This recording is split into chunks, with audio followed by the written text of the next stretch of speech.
Hello students, welcome to commerce मेरी जान। Student, जैसा कि आपको पता है, हम हमारे फाइनल सेलेक्टेड स्टूडेंट्स के साथ इंटरव्यू कंडक्ट करते हैं। उनसे उनकी जर्नी के बारे में पूछते हैं कि कैसे उन्होंने प्रिपरेशन की।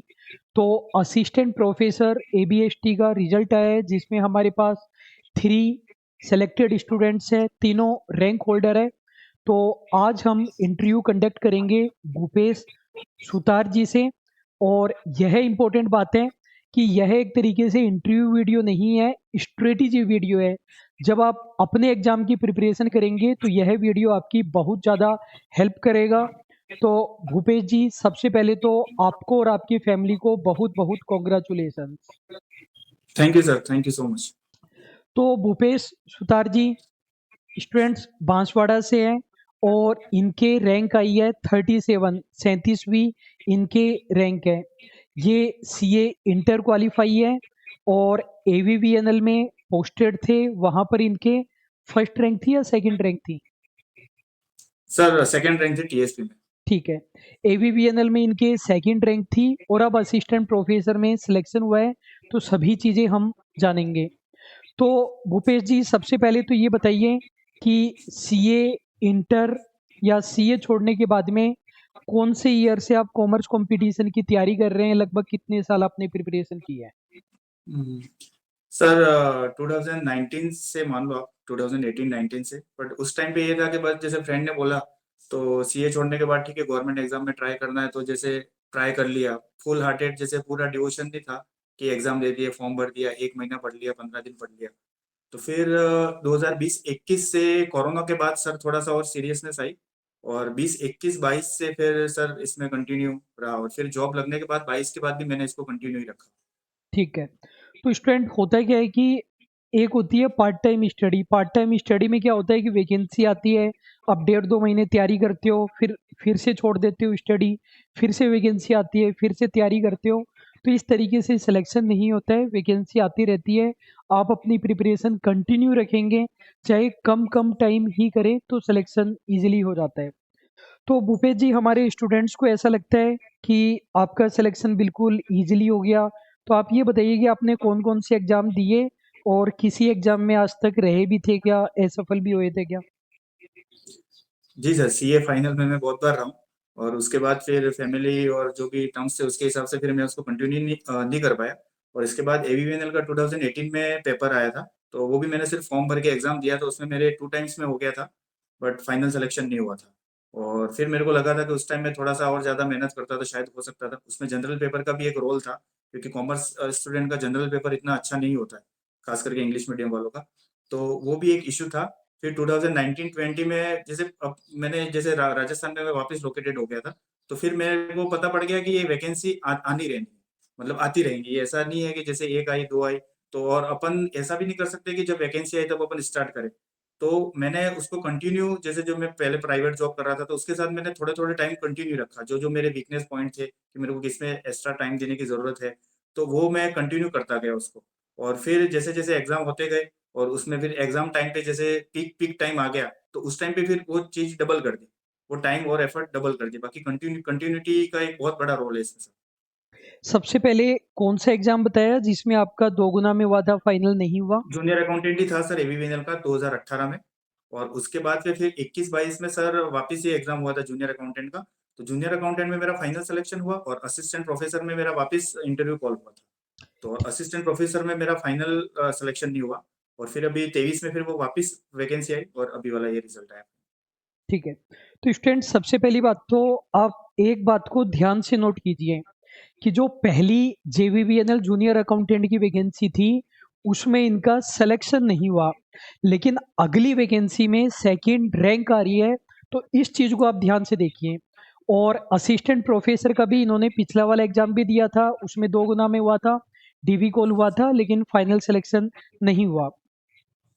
तो भूपेश जी, ये बताइए कि जैसे आप सीए कर रहे थे, फिर सीए हो नहीं रहा था, तो डीमोटिवेशन होता है, अपने करियर के बारे में चिंता होती है कि भाई अपन ने तो सब कुछ छोड़कर सीए को चुना था, सीए हो नहीं रहा, अब लाइफ में क्या करेंगे क्या नहीं करेंगे।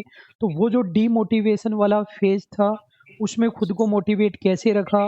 किन लोगों का योगदान रहा, फ्रेंड्स, फैमिली या खुद को कैसे अपन उससे फाइट किए आप? वो सर एकदम क्रिटिकल सिचुएशन थी। और उस टाइम पे एक टाइम पे ऐसा हो गया था कुछ भी काम नहीं कर रहा, इवन पर्सनल लाइफ में भी, फैमिली लाइफ में भी, और सारी चीजें कभी कभी एक साथ होती है। बट उस टाइम पे फिर मैं थोड़ा सा आध्यात्मिक मैं जवाब दूंगा कि भगवान का थोड़ा सा साथ रहा, और चीजें धीरे धीरे एकदम स्लोली स्लोली होती रही। और फिर मैंने, जैसे होता है कभी कभी कि हम प्लान करते हैं कि हमको ये करना ये करना, तो मैंने एक टाइम पे सारी चीजें छोड़ दी थी। और मैं जैसे जो मेरे को दिख रहा है और जो मेरे को जो लग रहा है, मैं वही धीरे धीरे करता रहा। और बस वही कोशिश करता था कि मैं अगर रात को सो रहा हूँ तो कम से कम मैं एक कदम आगे बढ़ाऊं, कल से आज मेरा थोड़ा सा भी भले बेटर है, भले पॉइंट में है, 0.1% भी है। बट मैंने लर्निंग पे बहुत, मैं हर हर चीज से सीखता था कि कहीं ना कहीं अपने में कमी किसी भी चीज में, चाहे पर्सनल लेवल पे हो, चाहे कि प्रोफेशनल लेवल पे हो।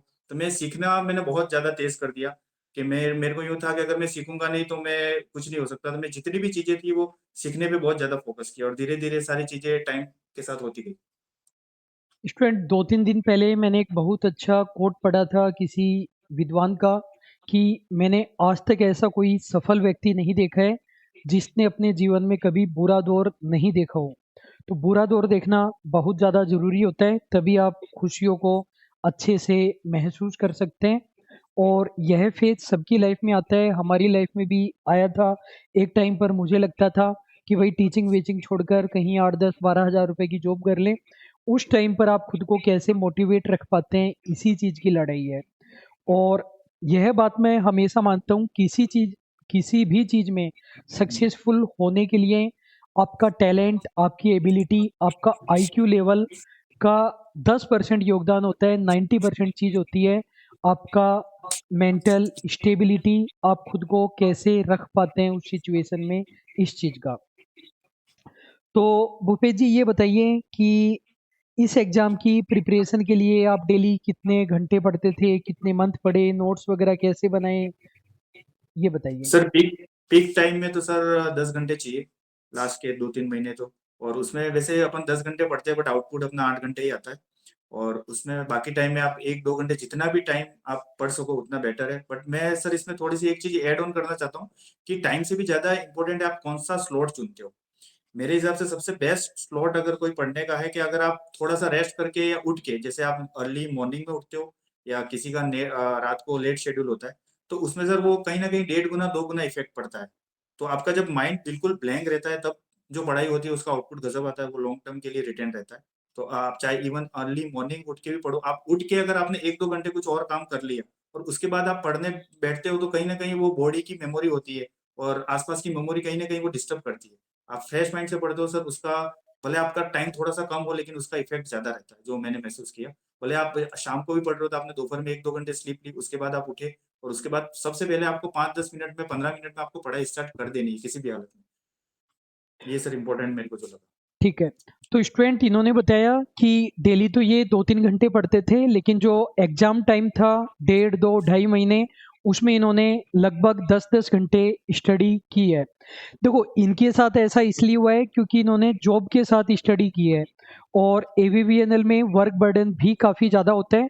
मैं आपको सजेस्ट करूँगा, यदि आपको केवल स्टडी ही करनी है और कोई जॉब वगैरह नहीं कर रहे हैं, बिल्कुल फ्री है आप, तो टाइम को इक्वली डिवाइड कीजिए। आप ऐसा मत करना कि जब एग्ज़ाम दूर था तब 1-1.5 घंटे पढ़ रहे हैं और एग्ज़ाम टाइम में 10-12 घंटे।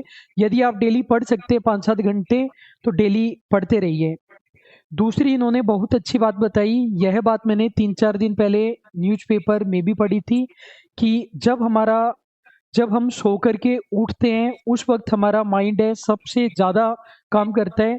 तो उस वक्त हमें सबसे मुश्किल काम करना चाहिए जब हम सो कर के उठते हैं।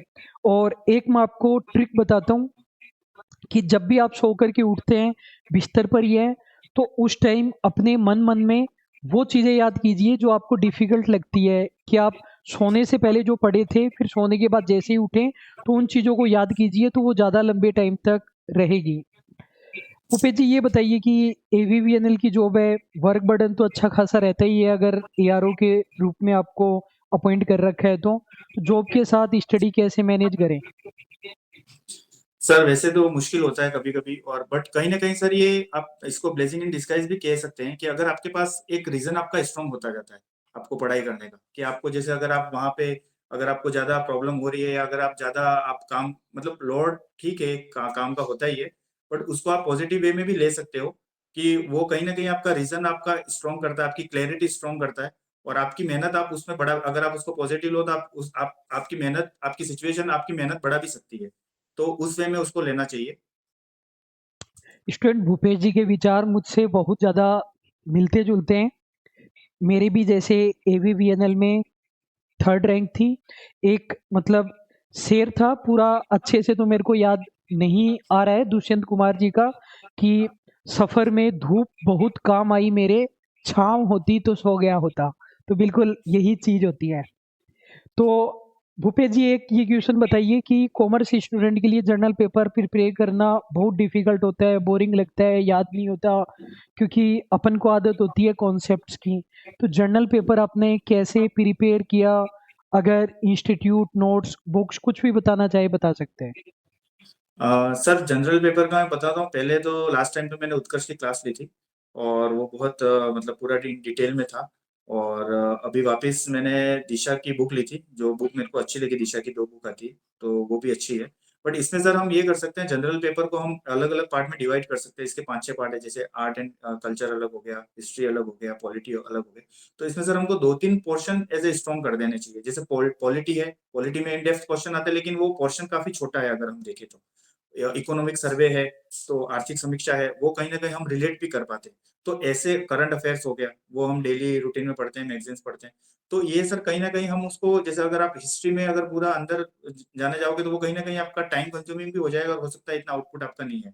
तो इसको थोड़ा-सा सर स्मार्ट वे हमको प्रिपेयर करना चाहिए और इसमें सर वही है कि हम जितने कंटेंट देख सकें, जितना रिवीज़न कर सकें, वो इसमें अगर हम इसमें परफेक्शन लाना चाहे कि हमारा एक भी क्वेश्चन गलत नहीं हो या हम बिल्कुल ऐसे ही हो, तो वो सर थोड़ा-सा नहीं और थोड़ा-सा गेस भी चलता है, क्योंकि हम बहुत बार हम पेपर पढ़ते हैं, जैसे हम सब्जेक्ट का अगर कोई आंसर करे तो हम श्योर होते हैं कि ये हम मुझे पता है। बट कभी-कभी जीके में ऐसा हम श्योरिटी जो है वो इतनी नहीं ला सकते।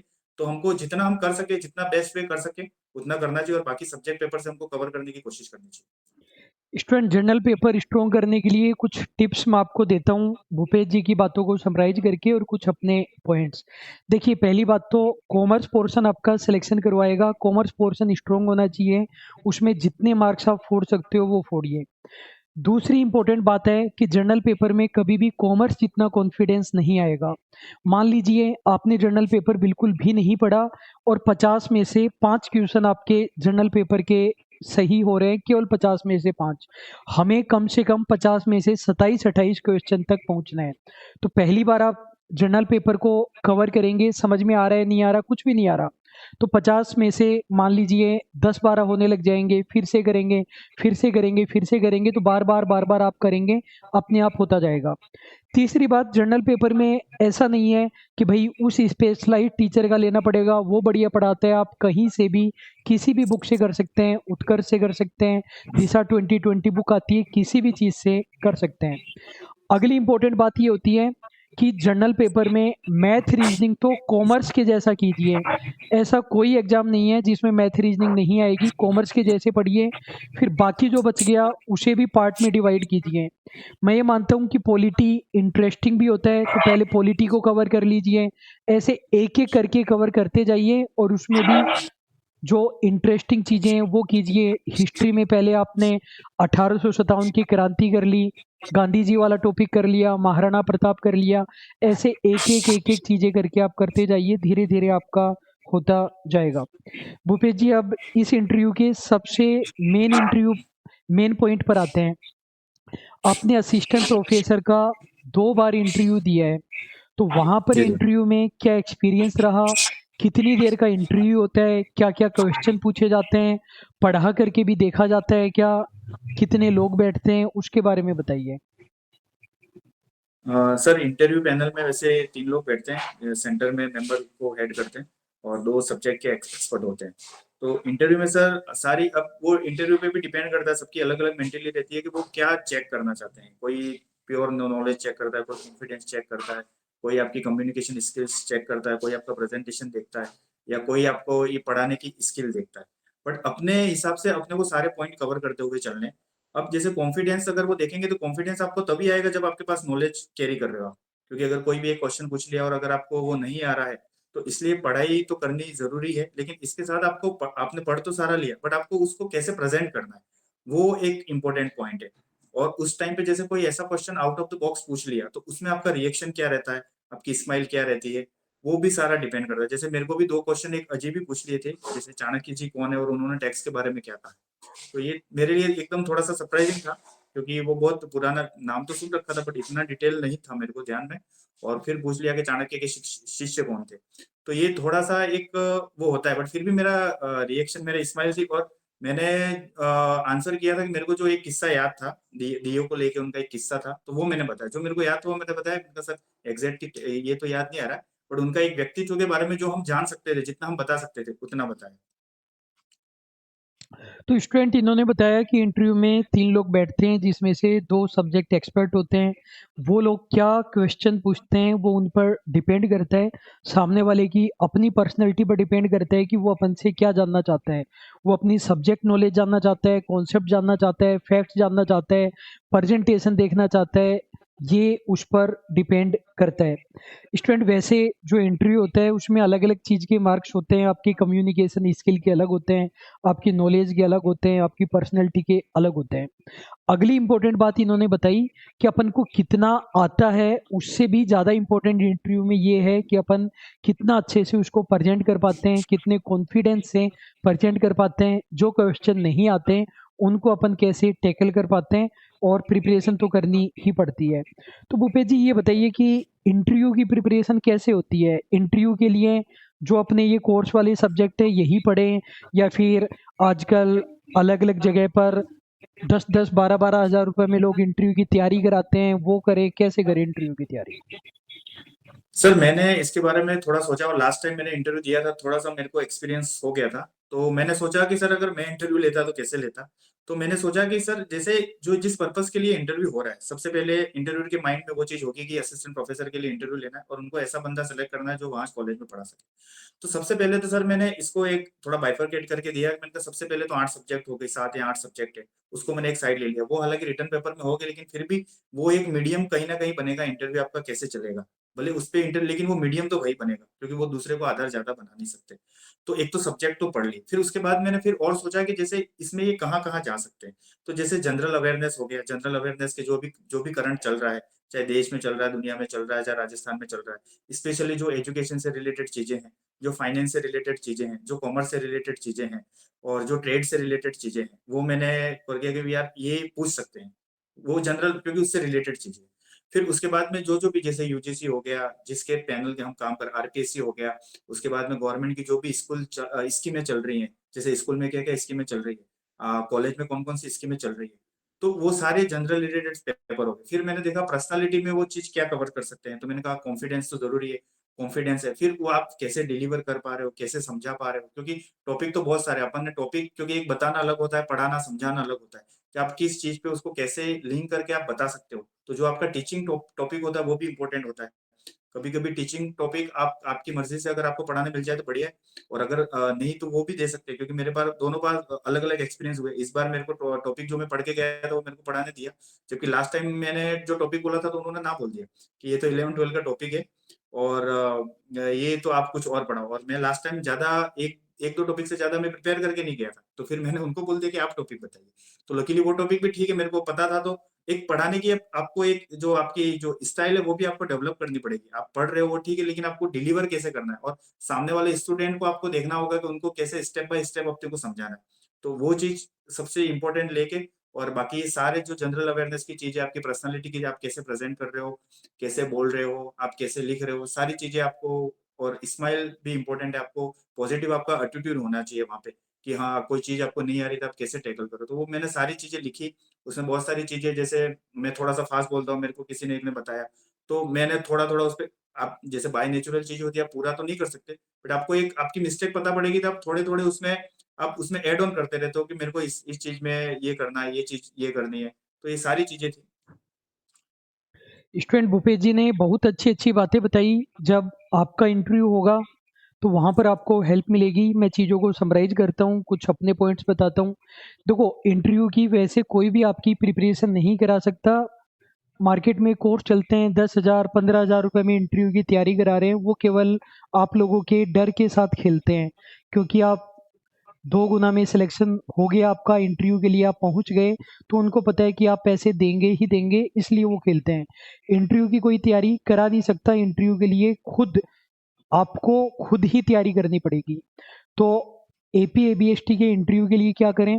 पहली बात तो जो भी आपके सब्जेक्ट्स हैं, उन सब्जेक्ट से रिलेटेड जनरल चीज़ें आपको पता होनी चाहिए, कि जैसे इनकम टैक्स है तो इनकम टैक्स से रिलेटेड जो भी जनरल चीज़ें हैं, कि कितने हेड होते हैं, इस चीज़ की कितनी रेट चल रही है, इस पर टीडीएस लगता है नहीं लगता, वो बेसिक चीज़ें हैं। इस प्रकार की चीज़ें हर सब्जेक्ट से रिलेटेड, चाहे वो कंपनी लॉ हो, चाहे अकाउंट्स हो, जीएसटी हो, वो सब आपको पता होना चाहिए। दूसरी बात, जर्नल पेपर में भी आपने राजस्थान का एग्जाम दिए है तो राजस्थान की भौगोलिक स्थिति के बारे में पता होना चाहिए। आप एक एजुकेशन डिपार्टमेंट पे जाने वाले हैं तो न्यू एजुकेशनल पॉलिसी के बारे में, यूजीसी के बारे में, कॉमर्स फाइनेंस से रिलेटेड जो भी करंट चीज़ें आ रही है वो सब आपको पता होना चाहिए। फिर स्टूडेंट, मैं एक एडवाइस देता हूँ स्टूडेंट को, एक सब्जेक्ट कंप्लीट प्रिपेयर करने की एडवाइस देता हूँ। जैसे भूपेश जी फंसे कहाँ पर? ये एक चैप्टर, ये एक टॉपिक तैयार करके गए, सामने वाले ने बोल दिया ये टॉपिक नहीं, आप दूसरा टॉपिक लो, तो वहां पर इंसान फंस जाता है। तो मैंने एडवाइस दी थी कि छोटा सब्जेक्ट है एफएम, 9 या 10 चैप्टर ही होते हैं, वो आप कंप्लीट कर लो, और उसके बाद दूसरा चैप्टर के लिए बोले तो वो भी करा सकते हैं, कोई भी टॉपिक अपन ले सकते हैं। एफएम ही क्यों बोला मैंने, दूसरे सब्जेक्ट क्यों नहीं बोले? देखो, यदि आपने स्टैटिक्स उठा लिया तो सामने वाले को स्टैटिक्स नहीं आता होगा, इस बात का मेरे को यकीन है, तो वो स्टैटिक्स आपको पढ़ाने ही नहीं देगा। सब्जेक्ट भी ऐसा होना चाहिए जो सामने वाले को आता हो। आप बोलेंगे सर अकाउंट्स उठा लेंगे, अकाउंट्स भाई बहुत लंबी है, 50 चैप्टर होते हैं अकाउंट्स के अंदर। फिनेंशियल अकाउंटिंग अलग है, कॉर्पोरेट अकाउंटिंग अलग है, मैनेजमेंट अकाउंटिंग अलग है, कॉस्ट अकाउंटिंग अलग है, तो वहां पर भी आप फंस जाएंगे। एफएम को आप कंप्लीट कर सकते हैं, तो ये आपको करना चाहिए। और इन चीज़ों पर आपको वर्क करना पड़ेगा कि सामने वाला आपसे फैक्चुअल नॉलेज चेक नहीं कर रहा है, सामने वाला ये देखना चाहता है कि आप स्टूडेंट्स को कैसे पढ़ाओगे, जिसको कुछ नहीं आता उसको कैसे पढ़ाओगे। तो जल्दी जल्दी बोलते हो तो धीरे धीरे बोलना पड़ेगा, कैसे आप बोर्ड पर लिख पाते हो, जो चीज़ें नहीं आती उनको कैसे हैंडल करोगे, टॉपिक्स को कहाँ से स्टार्ट करते हो, क्या बोर्ड पर लिखने का तरीका है। भूपेश जी, आपसे पढ़वा करके भी देखा था क्या? जी सर। लगभग कितनी देर? 5 एक मिनट चला सर। ठीक है, तो स्टूडेंट वो 2-4 मिनट पढ़वा के देखते हैं, लेकिन मैं आपको एडवाइस दूंगा कम से कम 1 घंटे का टॉपिक तैयार करके जाएं। मतलब जब तक सामने वाला नहीं रोके आपको रुकना नहीं है। बच्चे क्या करते हैं कि जानबूझ करके मिस्टेक करते हैं। इन्होंने बोला 4-5 मिनट, बच्चा तैयार करके जाएगा मान लीजिए 7 मिनट का। कई बार सामने वाले के पास टाइम होता है, सामने वाले को इंटरेस्ट आ रहा है, मजा आ रहा है, और आप पढ़ाते जा रहे हो, अब 7 मिनट हो गई, आप रुक जाओगे, वहीं पर आपका गेम ओवर हो जाएगा। 1 घंटे का मैटर तैयार करके जाओ कि आप कराते जाओ, सामने वाला ही रुकवाएगा, आपको नहीं रुकना है। ठीक है भूपेश जी, लास्ट क्वेश्चन है मेरा कि सीएमजे के बारे में आपको कब पता चला, कहाँ से पता चला, जुड़ने के बाद क्या एक्सपीरियंस रहा, अच्छा बुरा, और कोई सजेशन हो, कंप्लेंट हो जो हम फ्यूचर में और इम्प्रूव कर सकें, तो वो सब चीज़ें आप बताइए। सीएमजे के बारे में सर मेरे को 19-20 में पता पड़ा। एक फ्रेंड ने बताया था मुझे, जिनकी फर्स्ट रैंक आई थी, उन्होंने, मेरी सेकंड आई थी। एक क्वेश्चन के लिए डिस्कस हुआ था, तो वो क्वेश्चन उनका देखा हुआ था। तो उसके बाद फिर सर मैंने जैसे ये वापस मैंने तैयारी की 2022 के बाद, तो फिर मैंने ये परचेज किया था, और इसमें स्टेटिस्टिक्स में मुझे काफ़ी अच्छी हेल्प मिली। और कोई सजेशन, कंप्लेंट जो हम फ्यूचर में इम्प्रूव कर नहीं, सके, जिससे वो तो सर आप कर ही लेते हो वैसे भी, और इतना एक्सपीरियंस हो गया तो लगभग सारे चीज़ें कवर ही हैं। ठीक है। तो स्टूडेंट देखिए, 18-19 के तो हम सिलेक्शंस दिखा भी नहीं रहे हैं हमारे, तब तक हम स्टूडेंट से इंटरव्यू वगैरह भी कंडक्ट नहीं करते थे। तो भूपेश जी ने ही बताया 2018-19 वाली वैकेंसी में भी हमारा स्टूडेंट ही फर्स्ट रैंकर था, और उन्होंने इनके बारे में बताया, और स्टेटिक्स में इनको काफ़ी बेनिफिट मिला। स्टूडेंट, एक इम्पोर्टेंट बात मैं बताना चाहूँगा, देखो भूपेश जी पिछली बार AP ABST में रह गए थे, और इस बार इन्होंने क्या है कि स्टेटिक्स पर ज़्यादा ध्यान दिया कि भाई जो सब्जेक्ट नहीं आता ना उसमें आप ज़्यादा मार्क्स निकाल सकते हो, जो आता है उसमें तो 2-3 ही बढ़ेंगे। तो भूपेश जी ने मुझे बताया कि स्टैटिक्स में इनके इस बार कम से कम कितने एक्स्ट्रा क्वेश्चन सही हुए हैं भूपेश जी? सर 15-20 क्वेश्चन ज्यादा सही होंगे। तो देखो, स्टैटिक्स इनको नहीं आता था, इसलिए इतने एक्स्ट्रा क्वेश्चन सही हुए हैं और उसी की वजह से इनका सिलेक्शन हो पाया है। तो स्टूडेंट उम्मीद करते हैं कि आपको ये वीडियो बहुत अच्छा लगा होगा, मोटिवेशन आया होगा। अगर इस वीडियो से एक स्टूडेंट में भी मोटिवेशन आता है तो हमारे ये पर्पज पूरा होता है। और भूपेश जी फिर से आपको बहुत बहुत congratulation. Thank you. Thank you sir, thank you so much.